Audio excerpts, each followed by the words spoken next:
Good morning. It is the fourth Sunday of Easter, year A, April 30th, 2023, and we're here to read our scriptures for the day. Our first reading comes from the book of Acts, chapter 2, verses 42 through 47. They devoted themselves to the apostles' teaching and fellowship, to the breaking of bread and the prayers. Awe came over everyone, because many wonders and signs were being done by the apostles. All who believed were together and had all things in common. They would sell their possessions and goods and distribute the proceeds to all who had need. Day by day, as they spent much time together in the temple, they broke bread at home and ate their food with glad and generous hearts, praising God and having a good will of all people. And day by day, the Lord added to their number who were being saved. Our psalm reading, Psalm 23. The Lord is my shepherd, I shall not want. He makes me lie down in green pastures. He leads me beside still waters. He restores my soul. He leads me in the right paths for his name's sake. Even though I walk through the darkest valley, I fear no evil, for you are with me. Your rod and your staff, they comfort me.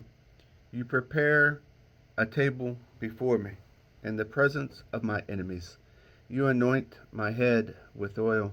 My cup overflows. Surely goodness and mercy shall follow me all the days of my life, and I shall dwell in the house of the Lord my whole life long. Our second reading comes from 1 Peter chapter 2, verses 19 through 25. For it is a credit to you if, being aware of God, you endure pain while suffering unjustly. If you endure when you are beaten for doing wrong, what credit is that? But if you endure when you do right and suffer for it, you have God's approval. For to you have been called, because Christ also suffered for you, leaving you an example so that you should follow in his steps. He committed no sin, and no deceit was found in his mouth. When he was abused, he did not return abuse. When he suffered, he did not threaten, but he entrusted himself to the one who judged justly. He himself bore our sins in the body of the cross, so that, free from sins, we might live for righteousness. By his wounds you have been healed. For you were going astray, like sheep, but now you have returned to the shepherd and the guardians of your soul. Our gospel reading is John chapter 10, verses 1 through 10. Very truly, I tell you, anyone who does not enter the sheepfold by the gate, but climbs in by another way, is a thief and a bandit. The one who enters by the gate is the shepherd of the sheep. The gatekeeper opens the gate for him, and the sheep hear his voice. He calls his own sheep by name and leads them out. When he was brought out of his own, he goes ahead of them, and the sheep follow him because they know his voice.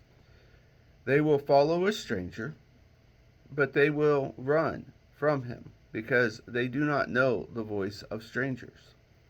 Jesus used this figure of speech with them, but they did not understand what he was saying to them.